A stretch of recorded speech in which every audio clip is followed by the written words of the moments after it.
तृतीय वर्ष विज्ञान के सभी विद्यार्थियों का उनकी रसायन विज्ञान की कार्बनिक रसायन की कक्षा में स्वागत है। मैं भारती मेहता आज आपको इंडोल के भौतिक गुणों के बारे में बताऊंगी।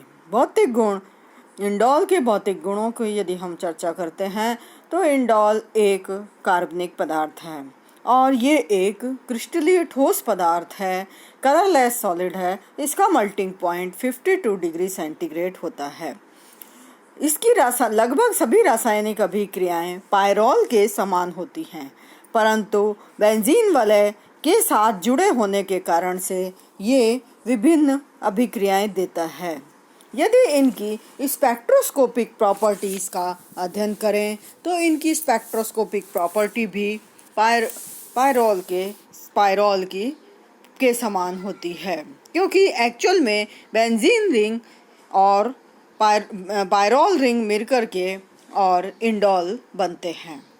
यदि हम इनकी संरचना को देखें तो इनमें 10 पाई इलेक्ट्रॉन सिस्टम है और इस 10 पाई इलेक्ट्रॉन सिस्टम में 10 पाई इलेक्ट्रॉन के कारण इसमें एक चक्रीय एरोमेटिक तंत्र बन जाता है। ये हकल के 4n+2 नियम का पालन करता है। इसकी resonance energy 47 to 49 kilo calorie पर मोल होती है। इसकी रेजोनेटिंग संरचनाएं आपको स्क्रीन पर दिखाई दे रही हैं। मुख्य रेजोनेटिंग संरचनाएं स्क्रीन पर हैं। सबसे पहली वाली उदासीन संरचना दिखाई है, जो कि उसके बाद सेकंड नंबर में नाइट्रोजन पर पॉजिटिव चार्ज और थर्ड नंबर वाले कार्बन पर नेगेटिव चार्ज है। फिर थर्ड नंबर के कार्बन का नेगेटिव चार्ज डिलोकलाइज होकर के फिफ्थ नंबर पर चला जाता है। वहाँ से फिर ये 7वें नंबर पर चला जाता है और पुनः वापस नाइट्रोजन के पास वाले एडजेसेंट कार्बन पर आ जाता है और इस तरह से लगातार नेगेटिव चार्ज डिलोकलाइज होता है और पॉजिटिव चार्ज नाइट्रोजन पर उपस्थित होता है, क्योंकि यहाँ पर नाइट्रोजन के जो इलेक्ट्रॉन हैं, लोन पेयर ऑफ इलेक्ट्रॉन, वो रिंग में पार्टिसिपेट करते हैं। तो इस तरह से यहाँ पर रेजोनेटिंग संरचनाएं इसकी प्राप्त होती हैं। इंडोल की विभिन्न अनुनादी संरचनाएं मिलने के कारण इनमें स्थायित्व ज़्यादा होता है और इसकी अनुनाद ऊर्जा का मान 47 to 49 किलो जूल पर मोल होता है। इलेक्ट्रॉन स्नेही प्रतिस्थापन अभिक्रियाओं की यदि हम बात करते हैं तो मुख्य रूप से इलेक्ट्रॉन स्नेही प्रतिस्थापन अभिक्रियाएं इंडोल में पाई जाती हैं और इंडोल की अनुनादी संरचनाओं में ये 2-3 पोजीशन व बेंजीन वलय की 6 पोजीशन पर होती हैं। आपको स्क्रीन पर दिखाई दे रहा है, हमने NH जो नाइट्रोजन है उसको नंबर 1 लिया, क्योंकि नोमेनक्लेचर के हिसाब से जब भी कोई हेटेरो एटम किसी भी रिंग में उपस्थित होता है या किसी भी कंपाउंड में होता है तो हेटेरो एटम को हमेशा प्रायोरिटी से नंबर 1 दिया जाता है।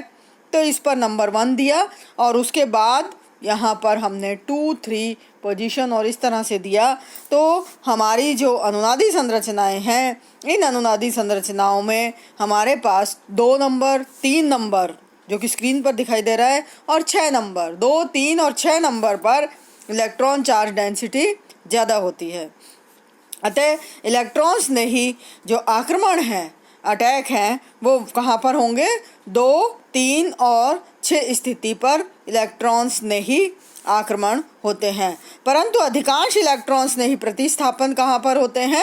3 स्थिति पर होते हैं, 3 नंबर पर होते हैं, क्योंकि स्थिति 2 और 6 पर इलेक्ट्रॉन्स ने ही के आक्रमण के प्राप्त जो इंटरमीडिएट कार्बोनियम आयन है उसका स्थायित्व बनाने में बेंजीन वलय की एरोमेटिकता नष्ट होती है। अतः सबसे ज़्यादा स्थायित्व तब होता है जबकि जो इलेक्ट्रॉन्स ने ही प्रतिस्थापन है वो कौन सी पोजीशन पर हो? 3 स्थिति पर हो। तो मैक्सिमम इलेक्ट्रोफिलिक सब्स्टिट्यूशन जो है वो कौन सी पोजीशन पर होते हैं? 3 स्थिति पर पाए जाते हैं। 3 स्थिति पर जब इलेक्ट्रॉन्स ने ही प्रतिस्थापन अभिक्रियाएं होती हैं तो हमें 3 स्थायी अनुनादी संरचनाएं प्राप्त होती हैं, जबकि स्थिति 2 और स्थिति 6 पर होने पर 2 अनुनादी संरचनाएं 2-2 प्राप्त होती हैं। तो इस तरह से स्थिति 3 पर जब इलेक्ट्रोफिलिक सब्स्टिट्यूशन रिएक्शंस होती हैं तो उनमें एक रेजोनेटिंग स्ट्रक्चर ज़्यादा स्थायी होने का स्थायित्व ज़्यादा होता है।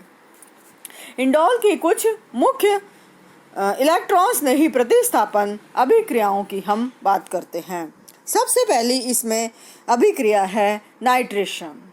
नाइट्रेशन जब इंडोल की अभिक्रिया क्रियाशीलता अधिक होती है, इस कारण से इसका मोनोनाइट्रो व्युत्पन्न आसानी से नहीं बनाया जा सकता। इसको बनाने के लिए इंडोल का नाइट्रीकरण इथाइल नाइट्रेट के साथ या सोडियम एथॉक्साइड और ईथर की उपस्थिति में करवाया जाता है। तो सोडियम एथॉक्साइड और ईथर की उपस्थिति में जब इसका इथाइल नाइट्रेट की उपस्थिति में नाइट्रेशन करवाएं तभी हमें 3 नाइट्रो इंडोल प्राप्त होता है। और यदि हम सिंपल नाइट्रेटिंग एजेंट से नाइट्रेशन करवाते हैं तो उस केस में हमें पॉलीनाइट्रो कंपाउंड प्राप्त होंगे। सल्फोनेशन की यदि हम बात करते हैं तो सल्फोनेशन का मतलब है कि सल्फोनिक एसिड ग्रुप का जुड़ना। इंडोल का सल्फोनीकरण सल्फर ट्राईऑक्साइड के साथ पिरिडिन की उपस्थिति में 120 डिग्री सेंटीग्रेड पर जब करवाया जाता है तो इंडोल 2 सल्फोनिक एसिड प्राप्त होता है। हेलोजिनेशन या हेलोजिनीकरण का मतलब है कि किसी भी एरोमेटिक कंपाउंड में हेलोजन ग्रुप का जुड़ना या किसी भी कंपाउंड के अंदर हेलोजन के जुड़ने को हम हेलोजिनीकरण की अभिक्रिया कहते हैं। हेलोजिनीकरण की अभिक्रिया में SO2Cl2 की अभिक्रिया इंडोल के साथ करवाए जाने पर 3 क्लोरो इंडोल प्राप्त होता है। अब हम बात करते हैं गाटरमान रिएक्शन की। गाटरमान रिएक्शन में आपको ध्यान होगा कि यहाँ पर एल्डिहाइडिक ग्रुप अभिक्रिया के अंदर कंपाउंड पर जुड़ जाता है। एल्डिहाइडिक ग्रुप इसमें जुड़ने के लिए इंडोल की अभिक्रिया डाईमिथाइल फॉर्मेमाइड के साथ फास्फोरस ट्राइक्लोराइड की उपस्थिति में कराने पर इंडोल 3 एल्डिहाइड प्राप्त होता है। यानी अभिक्रिया जो होगी वो किसकी होती है? डाईमिथाइल फॉर्मेमाइड की। यदि आप इसकी स्क्रीन पर अभिक्रिया देखें तो इंडोल न्यूक्लियस हमने दिया है और प्लस हमने लिखा है CHO single bond N CH3 whole twice, यानी डाईमिथाइल फॉर्मेमाइड है ये। और इस डाईमिथाइल फॉर्मेमाइड की इंडोल से अभिक्रिया फास्फोरस ट्राइक्लोराइड की उपस्थिति में करवाई जाती है तो हमें यहाँ आसानी से इंडोल 3 एल्डिहाइड का मॉलिक्यूल प्राप्त हो जाता है। अब हम बात करते हैं राइमर-टीमान अभिक्रिया की। राइमर-टीमान अभिक्रिया में पोटेशियम हाइड्रोक्साइड की उपस्थिति में इंडोल की अभिक्रिया क्लोरोफॉर्म के साथ करवाई जाती है और पोटेशियम हाइड्रोक्साइड की उपस्थिति में क्लोरोफॉर्म के साथ अभिक्रिया करवाने पर हमें इंडोल 3 एल्डिहाइड और 3 क्लोरोक्विनोलिन का मिक्सचर प्राप्त होता है। तो यहाँ पर हमें क्या मिलता है? इंडोल 3 एल्डिहाइड प्लस 3 क्लोरोक्विनोलिन का मिक्सचर प्राप्त होता है।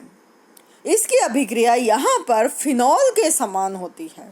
जैसे फिनॉल अभिक्रिया करता है ना, तो फिनॉल राइमर-टीमान अभिक्रिया आसानी से देता है और फिनॉल पे भी एल्डिहाइड ग्रुप जुड़ता है। और इसी तरह से यहाँ पर भी क्षार की उपस्थिति में क्लोरोफॉर्म से अभिक्रिया होने पर इंडोल 3 एल्डिहाइड प्राप्त हो जाता है। अगली अभिक्रिया है एसिटाइलेशन या एसिटिलीकरण। एसिटिलीकरण की अभिक्रिया में इंडोल की अभिक्रिया 147 डिग्री सेंटीग्रेड पर एसिटिक एनहाइड्राइड के साथ करवाए जाने पर 1,3-डाईएसिटाइल प्रोडक्ट प्राप्त होता है।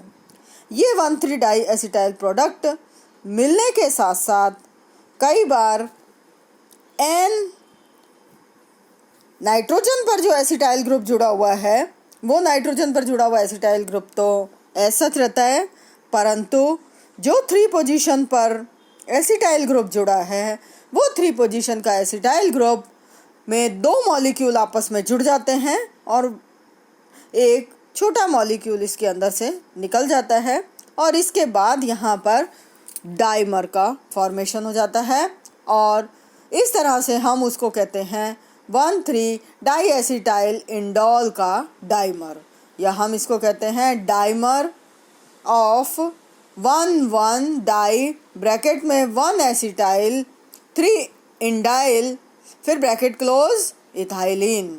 ये इसका नाम है प्रोडक्ट का।